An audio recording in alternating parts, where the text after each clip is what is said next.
Hello guys.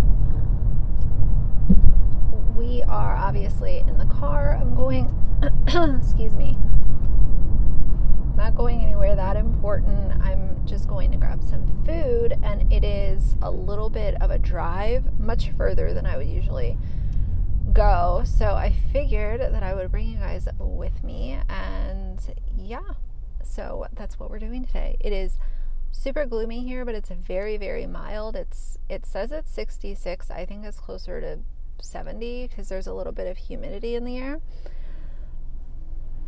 So anyway, it feels very strange right now for it to be, you see everyone's like Christmas lights and it's warm outside.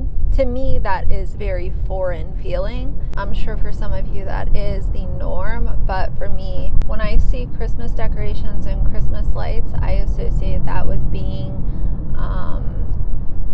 a very cold time of year. So that's what I was trying to say. I have a couple of things that I want to talk about today. These are all things that don't really need a video of their own, so I figured I could just do it this way and chat about it now, and hopefully that's good with you guys. So the first thing I want to talk about is, I think that I did a video on this a long time ago on my channel, and when I say long time ago, I mean maybe a year and a half, like before I was getting very many views. It might have been done during a Get Ready With Me. I'm not sure. I cannot recall. But I want to talk for a second about ageism on YouTube. And anytime I talk about these issues, it's not me coming to my platform saying that I know everything about ageism on YouTube, but my understanding of it, kind of what I see, and then hopefully the goal is, for you guys to also talk to me in the comments, because most of the time you guys tell me things that I have no idea about, and it's just a really cool experience. So when I think of the YouTubers and people on social media that are highly successful, and when I use the word success, I'm using kind of society's definition of success online, and that would be to have a lot of followers and be seemingly making a lot of money by being a full-time influencer or a full-time YouTuber. Now, I've said before, for me, success is not monetary. It's part of it, but it's not what makes up success for me. When I think of my version of success online, it would mean to have a really solid core audience, which I already have. It would also mean to, have consistent engagement. And I love that I'm at the point now where in the comments I recognize so many of your all's names and your avatars, and there's consistency there, and I love that. And to keep that going for a long span of time is the goal, and slowly add on to it by 3 people or 7 people. Oh, there's 12 more people that I'm seeing consistently in the comments, or I just know that they are, even if they're not constantly leaving comments, I know that there are people out there that watch every single one of my videos because you guys tell me you do, and you tell me in DMs, and you tell me in emails. Now is, and also, this is going to be a little scattered, but I hope that you guys are good with it. Speaking of the people who DM me or email me to say, hey, I watch all your videos, I don't leave comments very often, and then they'll give me their reason for not leaving a comment. And it's not a lot of people like this, but there are some people who are actually afraid to leave a comment supporting me because they know that there are a few people that do not like me, and they're known to stay in my comment section, which is very bizarre. But that sucks. Like, and it actually pisses me off because nobody should feel nervous or afraid to leave a comment for anyone that they like on YouTube. Obviously, if you're watching someone that you don't agree with what they're saying, that's a completely different topic, because that's just a different topic. But I'm sorry if you guys, if any of you, even if it's at this point, if it's one person, I'm sorry that you feel that you have nerves around leaving a comment, because you know that there are a few people that stay in my comments and just read them and will make videos about subscribers and stuff. So I apologize, even though it's not my per se fault. That does suck. It just sucks. So, but what I was saying previously about success, when you think of what society's definition of success online is, and you think about who the faces are that are getting this quote-unquote success, it's typically someone who is very young and is white a lot of times. So let's not avoid that part of it. But it's typically someone that is very young. And that bothers me, because the reason that it bothers me is because I see so many comments and videos saying, oh, isn't so-and-so too old to be on social media? Isn't so-and-so too old to be making TikToks? And that is so... it's just such a small-minded and ignorant way of thinking, to think that you can be too old to put videos online, whether it's a TikTok, an Instagram, whatever it is, YouTube video. Since when is there an age limit for someone to sit on video and share their thoughts with the world? I don't care if their world is 15 people or 15,000 people or on up. Why in the world would there be any kind of age limit put on someone having a platform? What is that? Now, like I said before, if we're talking about someone who is using their platform to spread hate speech or amplify their racism or homophobia or transphobia, that's something completely different. Those people just don't even count. But when we're talking about someone making a video, sharing their opinions or sharing stories from their life or sharing their stance on a specific issue because they have more experience than, someone like me might, why in the world would their age have anything to do with them having a voice? In fact, if I was going to take advice from someone who was younger or older, quote unquote, I would take advice from the older person every single time. Because with age comes wisdom. And I don't know about you guys, but I like hearing from people who have wisdom and they have, life experiences to add to their decision-making process. So why in the world would anyone say, well, you're too old to have a platform. You're too old to be doing XYZ online. That to me is so stupid, and it's such to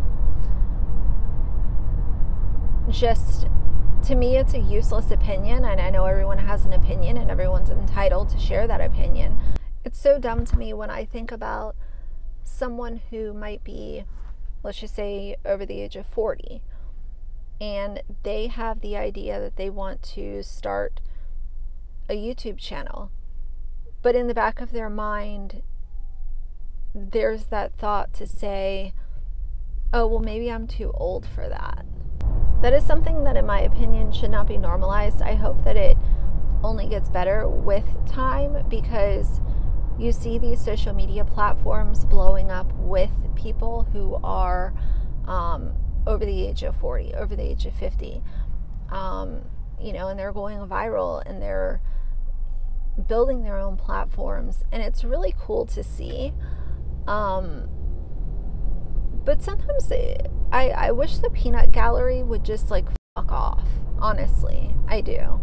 Because to sit there and say, oh, you're too old to be doing, and it's funny because most of those comments come from people, you're not doing anything. What are you doing with your time but leaving nasty comments for people? That's what I'd love to know.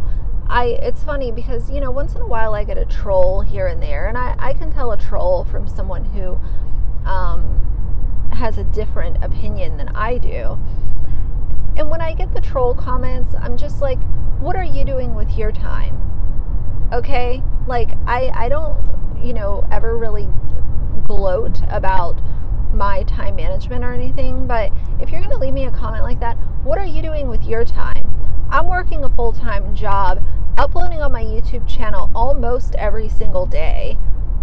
Are the videos super, edited and all crazy and stuff? No, they're not, but at least I'm consistent, and I'm uploading what people like to listen to.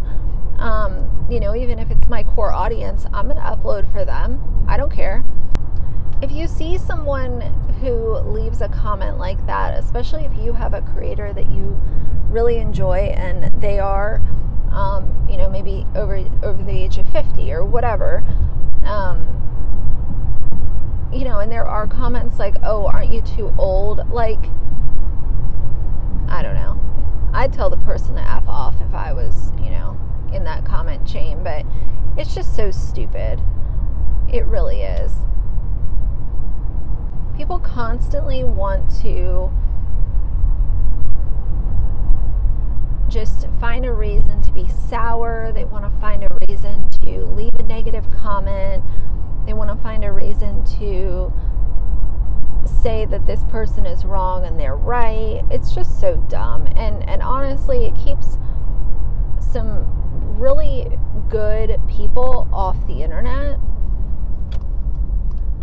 because the internet has become so infamous for just being filled with dumbass people. It's funny too, because with older people, you never know the real reason why they're on social media. It could have been that they, and this could apply to younger people too, but you don't know if that person decided to make their channel because they don't have any friends in real life. They don't have anyone that is close to them. Maybe they don't have any family. Maybe they were really antisocial in school and had issues during their school years, so they've decided to overcome their social anxiety by putting themselves onto a digital platform, and maybe that's what makes them feel good. It makes their life better than what it was before. I'll tell you guys, there's a TikTok guy, and his name is George, and George works for McDonald's, and he puts up videos on TikTok. He has a really sizable audience. I don't know how many, that doesn't really matter, but George puts up little videos about his experience working at McDonald's. He shares stories of his life. George always has a whole lot to say, and I haven't watched a ton of his videos, but I've watched enough to have a general understanding of kind of what he's about. And he's not young, But he is the sweetest guy. He is literally so nice. He's so friendly. And, you know, based on what he has said, he is someone who doesn't have a whole lot of friends. And he looks at his TikTok platform as a way to speak to people and have them hear him. And he has said before how making these little TikTok videos has greatly improved his life. And, you know, could you imagine if instead of that, I said, oh, well, he's too old. He's too old to be making TikToks. Who is he to make TikToks? You know, that just sounds so stupid. But I do see ageism a lot on the internet, and I don't know if we'll ever get to a point where it stops, but if you follow a creator who is maybe a little bit older, you know, leave them an extra comment. Leave them, you know, watch an extra one of their videos and leave some positive feedback, and remind them that they do have a place on the internet. Everyone has a place on the internet. That's the thing. Not everybody has to like everything. We can have their own, you know, we can have our own preferences as far as that goes. But at the end of the day, everybody has a place online. And depending on what content you're putting out, you will find your community. And your community might change a little bit as time goes on. Everyone has a place.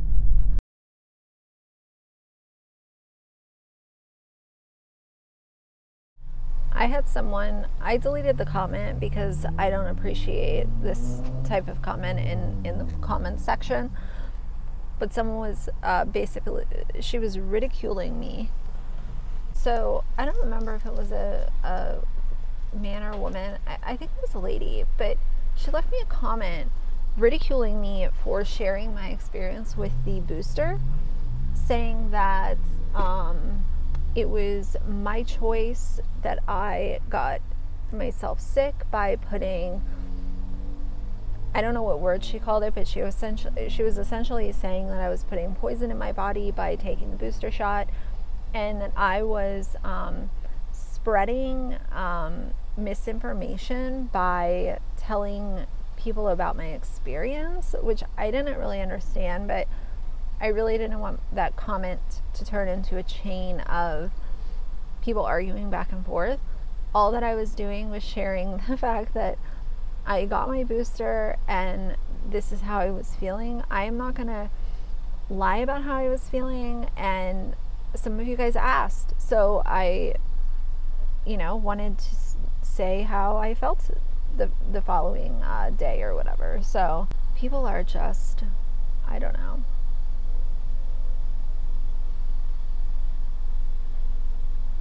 I feel like as far as people's nerves being at like an all-time, just one thing sets them off, I feel like right now is about that time. And it's unfortunate. I know we're all dealing with different stressors, different environments, different health situations. We all have something going on at the end of the day. Some a lot more than others. But it just sucks to see people so irate and quick to just fly off the handle at one another. I don't know. They have Pepsi here. I hate Pepsi. I think last time I got iced tea instead. I hate Pepsi. My mom used to drink Pepsi all the time. That was like her beverage. She would always have Pepsi in the house, 20-ounce Pepsis. She never really drank Pepsi out of a can, but if I see a 20-ounce Pepsi bottle, I will think of my mom immediately. Thank you. Got it? Thank you. Isn't it funny, just like the random things that you can see and it will make you think of a parent. I always think that's kind of, or it doesn't even have to be a parent. It could be someone completely random. Anyway, yeah, 20-ounce Pepsi will make me think of my mom. So the other thing I want to talk about is, let's talk about Christian influencers, because I feel like since I've gone into covering Brittany Dawn a little bit, it's also opened me up to Nikki Phillippi a little bit more. You know, I'm much more in tune with these influencers, and there are so many Christian influencers. It's insane. Some of them have bigger followings than others, obviously, and there is one Christian influencer, and it's not anyone that I've ever talked about on my channel, and I'm not going to say who it is in this video. I'm not going to do that. So, but let me explain the situation to you guys and tell you my opinion on this, because I've seen it with not only this person, but several other people as well. When it comes to mental health, you guys know I'm all about mental health. If you feel like you need a doctor, medication, therapy, a combination of several different things, go do it. Like, always seek medical attention, seek a professional. Do not allow some nonsense that some influencer is telling you to make you think that you're doing the wrong thing by taking medication or talking to a doctor. When it comes to Christian influencers, the thing that is very common is they do these camps, and I always call them, you know, I don't know if it's considered disrespectful, but I always kind of call them Jesus camps. So you go to these, it's usually held at some sort of very photogenic establishment where there's really pretty scenery and just Instagram worthy places to take photos. And it's that sort of aesthetic. It's kind of like that boho country chic, lots of eggshell white and tan vibe. You guys know what I'm talking about. But you go there and you read the Bible and you do a Bible study and Bible class and talk to people about faith and about Jesus. And it's supposed to be, I guess it's supposed to be a way to bond with, I've heard a lot of it be described as you can bond with your fellow sisters, because a lot of them are women only.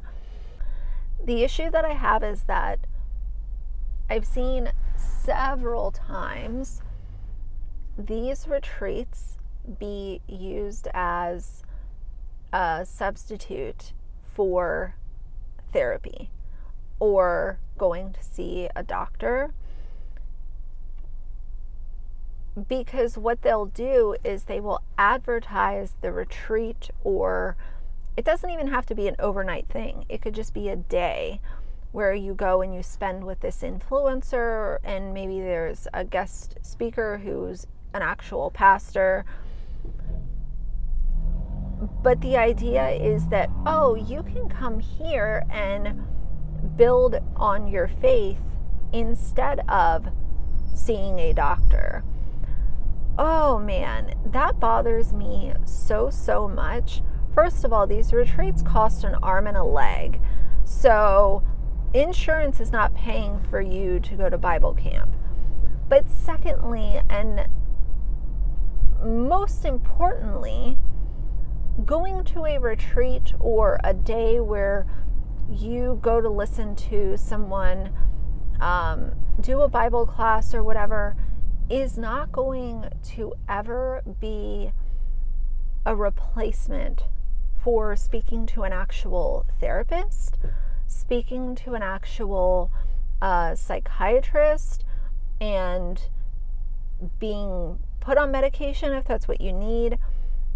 There's no way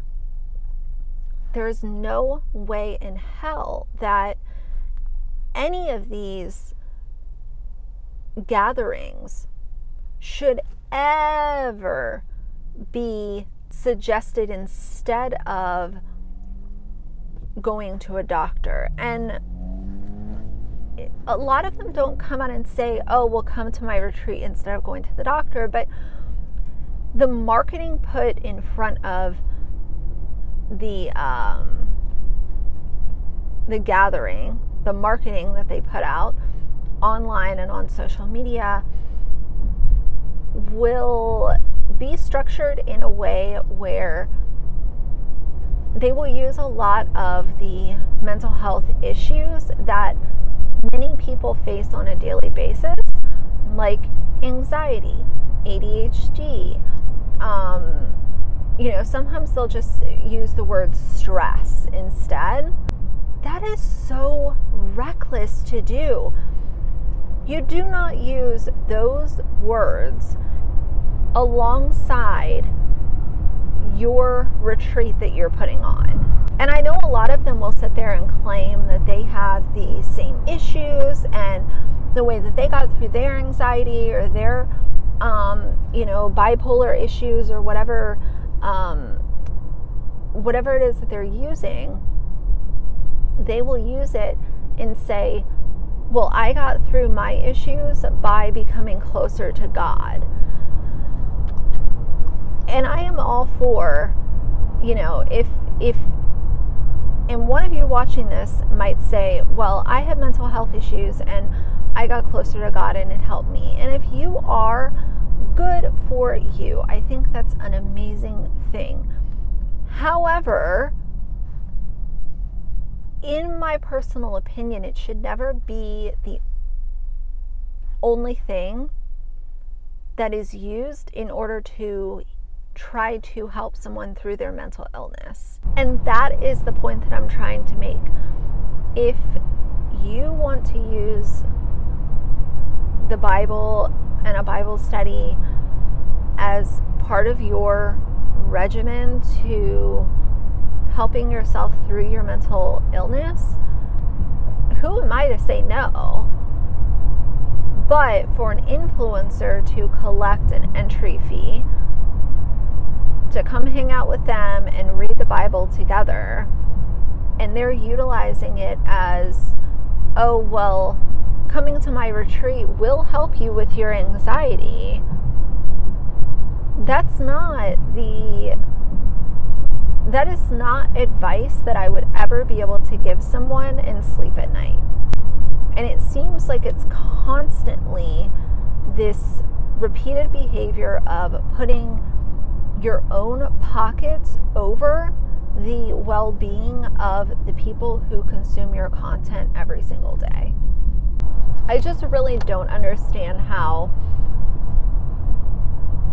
anyone can feel okay with themselves about building their bottom line by saying that their way of thinking and their belief system is going to help someone get through. One of the hardest things that someone can go through in life is a mental illness. I'm so glad that the stigma around mental illness is being broken down, and people feel much more comfortable talking about their issues, to those who they trust, and some people even feel safe enough to go publicly with it, and I think that's amazing. But I just cannot understand how you can plan some event and literally use anxiety as part of your marketing. when all you're there to do is study the Bible, which is fine, but don't use anxiety or ADHD or anything like that on your marketing. It's gross. I was talking to my dad yesterday for a little while. I need to go see him and take Axel over there. I'll probably end up doing that next weekend. This week, with me not feeling well, I just felt like I didn't get anything done. And then today I've been home doing laundry and trying to get some stuff done around the house. So, and then I have to go to the office this week, so I'll probably end up seeing him next weekend or the week of Christmas. I might actually go over there on Christmas Eve, hang out, watch a couple movies or something. I don't know. It just sort of feels like since the veil of mental health is being, not the veil, the stigma around mental health is being broken down in the time that we're living in right now, it also feels like anyone who's out here to line their pockets will utilize mental health diagnoses as a way to market themselves and market events that they're putting on. And it's just gross. It is so wrong.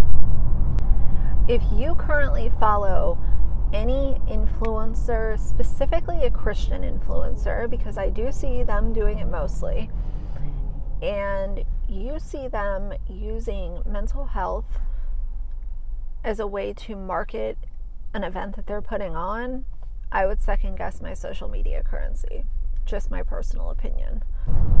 I saw Obese to Beast. I forget his name. Is it John? No, I don't remember. But I've been watching a couple of his videos here and there, and he did a reaction to a video of eating the world's worst diet for a week or something like that, and it was so crazy. The amount of privilege that some people have. This woman was teaching this guy how to have how to shop in the grocery store, and she was like, I stay on the outer perimeter because that's where the fresh produce is and the fresh bread and blah blah blah. And I'm like, do you realize how much freaking privilege it would take for someone to be able to go to a farmer's market and stay on the outer perimeter of the freaking grocery store every time they go shopping? Excuse me. And then I thought about that because we make smoothies a lot, and I never buy fresh fruit for our smoothies. The only thing fresh that goes in our smoothies is spinach and banana. And sometimes my boyfriend will do ginger and mint, but for me, it's only spinach and banana. But all of the other fruit that we use, pineapple, peaches, cherries, strawberries, blackberries, raspberries, I've even done like frozen watermelon. All of that stuff is frozen. All of it. And I was sitting there, I'm like, there's nothing wrong with frozen fruit. If that is what you want and that is what your budget allows you to buy, don't allow someone on the internet to say that there's something wrong with frozen fruit. Even like canned fruit, if that's the way that you, if that's what your budget allows, and fresh fruit's too expensive for you, then, that's ridiculous. And I was sitting there thinking, I was like, well, I buy frozen fruit all the time. And it's funny because frozen fruit is actually much better because not only does it stay, so you can keep it for 10 days while you go through it, but it's frozen at peak freshness. It's literally picked and frozen and shipped out. So I would much rather have that than strawberries that are picked, put in a container, shipped out, sitting on the store shelf for 2, 3, 4, 5 days, Who knows how long they were actually, how long it took for them to be shipped to the store, so add that on top of it. Absolutely nothing wrong with frozen fruit. So crazy. I feel like now we've gotten into this time where there's any topic of anything, there's a way to make people feel bad about what they do. It is so ridiculous. Oh, you don't buy fresh fruit, then you're not doing the right thing. Oh, you don't give your dog a raw diet, you're not doing the right thing. Oh, you don't take your kid to so-and-so classes by the time they're 2, you're doing the wrong thing. It is so crazy. I wish that people would focus a little bit more on not being absolute, just like dumpster fire trash bags, instead of what kind of fruit you buy at the grocery store. So dumb. It was funny because I was sitting there thinking the other day about the route that I take to work now is so much better than my last route. Like, the route that I used to take to work on a day like this would be just so sad and dreary and depressing because there was nothing to look at, nothing, just empty road, ugly trees.